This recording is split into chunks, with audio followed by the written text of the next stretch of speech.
Hello friends, ഇന്ന് നമ്മൾ discuss ചെയ്യുന്നത് GSTയിൽ ട്രൈബ്യൂണലിൽ അപ്പീൽ ഫയൽ ചെയ്യുമ്പോൾ ശ്രദ്ധിക്കേണ്ട ഒരു കാര്യമാണ്. Central board of indirect tax and customs ഇന്നലെ ഒരു സർക്കുലർ ഇഷ്യൂ ചെയ്തിട്ടുണ്ട്, സർക്കുലർ നമ്പർ 224. അതുപ്രകാരം നിങ്ങൾക്ക് ജോയിന്റ് കമ്മീഷണർ അപ്പീൽസിൽ നിന്ന് ഒരു ഓർഡർ നിങ്ങൾക്ക് എഗെയിൻസ്റ്റ് ആയിട്ട് കിട്ടിക്കഴിഞ്ഞാൽ, നിങ്ങൾക്ക് ഒരു ഓർഡർ ഓഫീസർ ഇട്ടു, അതിനെതിരെ ജോയിന്റ് കമ്മീഷണർ അപ്പീൽസിൽ അപ്പീൽ ഫയൽ ചെയ്തു, ആ ഓർഡർ നിങ്ങൾക്ക് എതിരാണ് വന്നിരിക്കുന്നത്. അതിനെതിരെ നിങ്ങൾക്ക് ട്രൈബ്യൂണൽ അപ്പീൽ ഫയൽ ചെയ്യാൻ ഉദ്ദേശിക്കുന്നുണ്ടെങ്കിൽ നിങ്ങൾ രണ്ട് കാര്യങ്ങൾ ചെയ്യാനുണ്ട്. ഈ സർക്കുലർ പറയുന്നത് രണ്ട് കാര്യങ്ങൾ ചെയ്യാനുണ്ട്. ഒന്ന്, നിങ്ങൾ ട്രൈബ്യൂണൽ അപ്പീൽ ഫയൽ ചെയ്യുമ്പോൾ അടയ്ക്കേണ്ട പ്രീ ഡെപ്പോസിറ്റ് DRC 03 കൂടെ അടച്ചു വെക്കണം. രണ്ട്, നിങ്ങൾ ഒരു ഡിക്ലറേഷൻ ജൂറിസ്ഡിക്ഷണൽ ഓഫീസർക്ക് ഫയൽ ചെയ്യണം, നിങ്ങൾ അപ്പീൽ ഫയൽ ചെയ്യാൻ ഉദ്ദേശിക്കുന്നു എന്ന് പറഞ്ഞുകൊണ്ട്. അതിന് പ്രത്യേകിച്ച് ഒരു ഫോർമാറ്റ് ഒന്നും തന്നിട്ടില്ല, നിങ്ങൾ പ്ലെയിൻ ലെറ്ററിൽ ഫയൽ ചെയ്താൽ മതിയാവും. ഓക്കെ.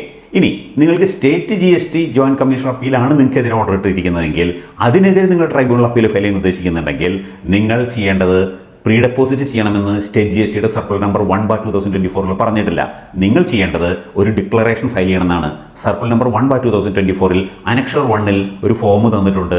അത് നിങ്ങൾ സൈൻ ചെയ്ത് റിക്കവറി ഓഫീസർക്ക്, കൺസേൺഡ് ഡിസ്ട്രിക്ട് റിക്കവറി ഓഫീസർക്ക് കൊടുക്കാൻ മാത്രമേ പറഞ്ഞിട്ടുള്ളൂ. അപ്പോൾ സെൻട്രൽ GST ആണെങ്കിൽ പ്രീ ഡെപ്പോസിറ്റ് കിട്ടുകയും ഡിക്ലറേഷൻ ഫയൽ ചെയ്യുകയും വേണം. എന്നാൽ സ്റ്റേറ്റ് GST ആണെങ്കിൽ ഡിക്ലറേഷൻ ഫയൽ ചെയ്യുകയും മാത്രമേ പറഞ്ഞിട്ടുള്ളൂ.